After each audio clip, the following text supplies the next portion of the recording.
World Health Organization is calling for urgent action to address an increase in chronic diseases and mental health disorders. A new report by the organization suggests that world leaders need to do more to reduce premature death from non-communicable diseases such as heart and lung diseases, diabetes and cancer. These four types of chronic diseases account for 48% of deaths in South Africa and more than 70% globally. To discuss this we are joined by Doctor Cherian Varghese of the World Health Organization. Thank you so much for talking to me, Doctor. And so when you're calling for urgent action on chronic diseases and non-communicable diseases, which ones concern you more? Are these the ones that have to do with environmental factors or the ones that are lifestyle related? Thank you.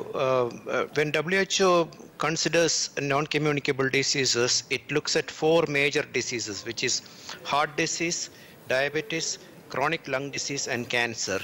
They form the substantial part of the so-called non-communicable disease group, which is what you have now referred to as causing untold suffering in South Africa and in many other countries. There are behavioral risk factors, and some of them even have environmental risk factors like lung diseases.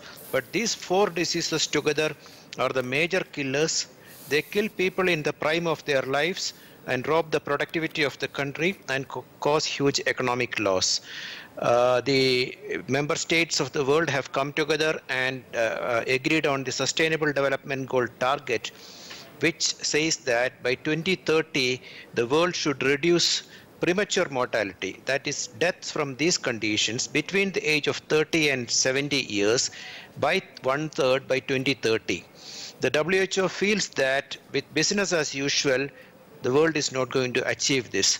So the independent commission report, which was launched today, calls for urgent action. In fact, it places the responsibility at the head of states and governments. Yes, what does urgent action entail? I mean, I see you've got about 6 points that you raise, and as you say, you want that responsibility to be taken by heads of state as opposed to being delegated. Yes. As you are aware, the UN high-level meeting on non-communicable diseases has happened in 2011. Governments made a lot of commitments. In 2014, the second high-level meeting took place. A lot of commitments were made. Now the third meeting is coming up in 2018 September. The main reason for the commission is that implementation is not happening. We know what works. We know what are the interventions. We know what is the science behind this, but it is not being acted upon. And one reason is that many of the interventions are not within the purview of the ministries of health.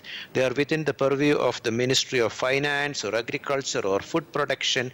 So that is one major game changer that we are suggesting, or the Commission is suggesting, that countries should undertake. Countries should make sure that there is an across government mechanism, preferably at the level of headed by the head of the state or government, to make sure that all ministries take appropriate action. Second major recommendation is that non-communicable disease management should become part of the universal health coverage.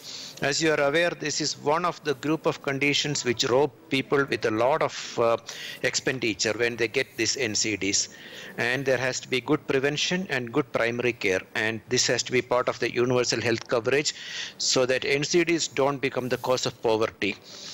The other major recommendations are there has to be a change in the economic paradigm.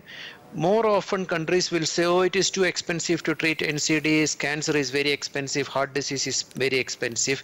So we need to have an economic paradigm which looks at some way of domestic resource mobilization.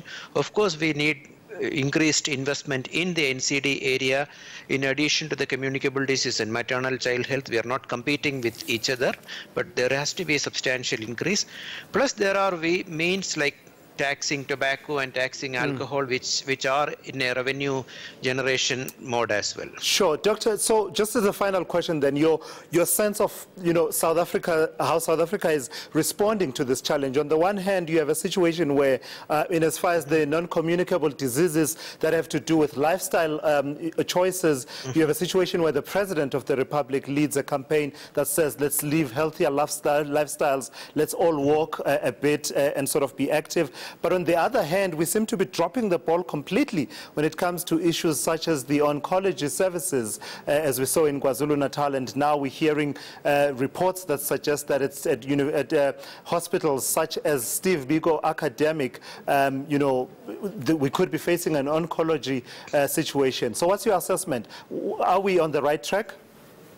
South Africa is a country which has taken many bold steps in terms of reducing salt. It is introducing a tax on sugar. And has introduced a good primary care package, the PAC program in South Africa. So on the whole, South Africa is making good progress in many areas.